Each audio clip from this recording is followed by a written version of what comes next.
my question is, the work here is how to shift the sense of I from the alleged doer and decision maker to its real source, and how to do that.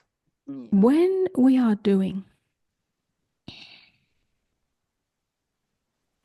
the default position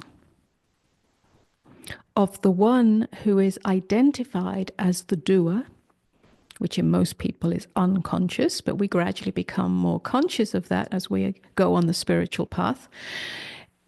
The default position is to have an agenda of the outcome.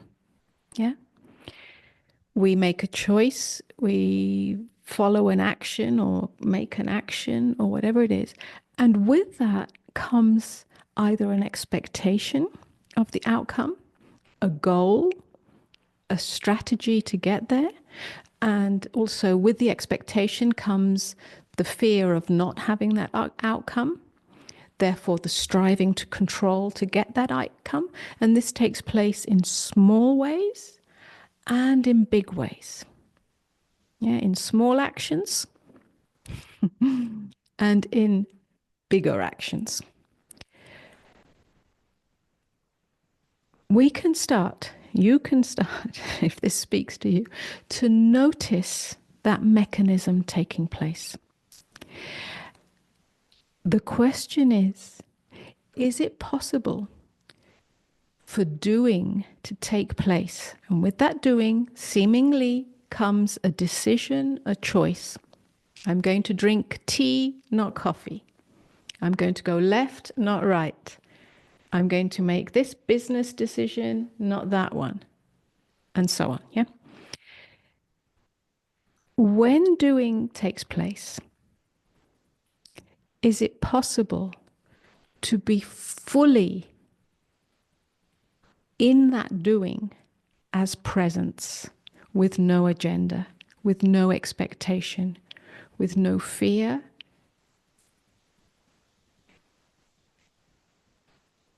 yeah, with no strategy of control? Because this is a subtle, yeah, this is subtle what I'm speaking of. But eventually, it means the doer dies into the doing, which is in the present. And I would say that that is a merging of personal will and divine will, where there is no doer, and yet doing takes place. This gives a great freedom, a great presence, and a great possibility, new possibilities, if you like. It's like entering the quantum field, not the limited field, the quantum field. This is another way of saying it, and I'll stop talking in a minute. Another way of saying it is that we move from the unknown as the unknown. We don't have a picture of the outcome because we don't know the outcome. Right here,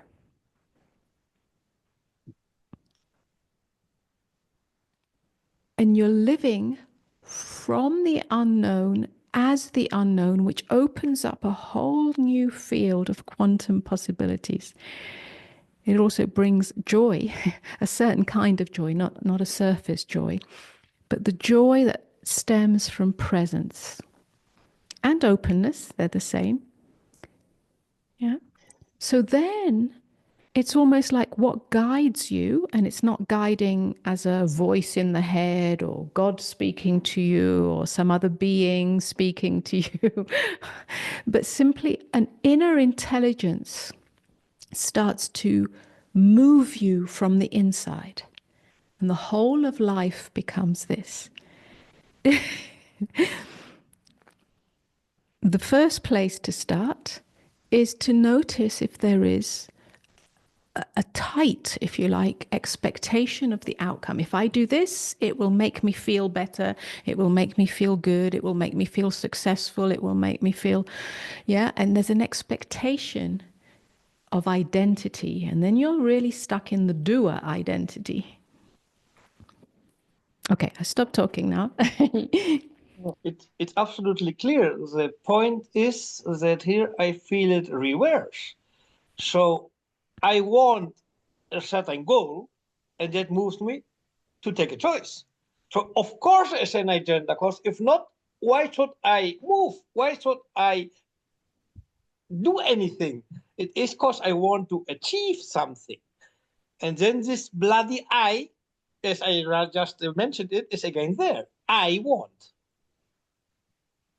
But yes, okay. So Adolf, that's why I say this is a much bigger conversation, and perhaps we can continue in its different permutations, because I think there are many angles that we can approach this to untangle what is going on in your, if you like, belief system.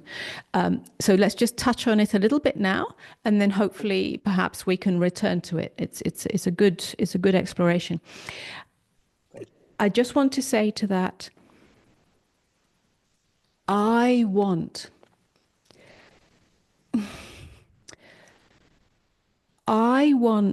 an outcome that will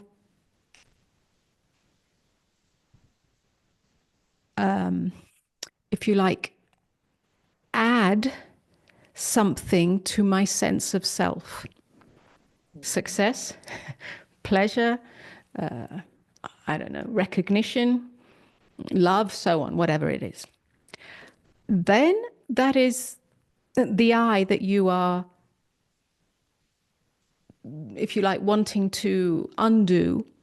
Yeah. But there is a more subtle impulse. I don't want to call it desire, but impulse that moves us, which is the impulse of creation. And that doesn't have a self in it that is trying to acquire anything for itself. And yet, there can be a lot of doing. It's creation moving you. So I'm only saying that because when the I, in terms of the self wanting something for itself as an identity, comes undone, that doesn't mean that we never want to move it again. There's never any action again. None. The opposite, in fact. The river of life, the river of intelligence, the river of love starts to really flow through an empty vessel. And then creation can truly emerge through you as you. However, going back to the beginning, yeah, to notice how the I, the me, the self that wants something for itself in terms of an identity, success, visibility, recognition, love, safety, security, whatever it is, that's where you start noticing. And what if this action, this choice, this movement doesn't give you that?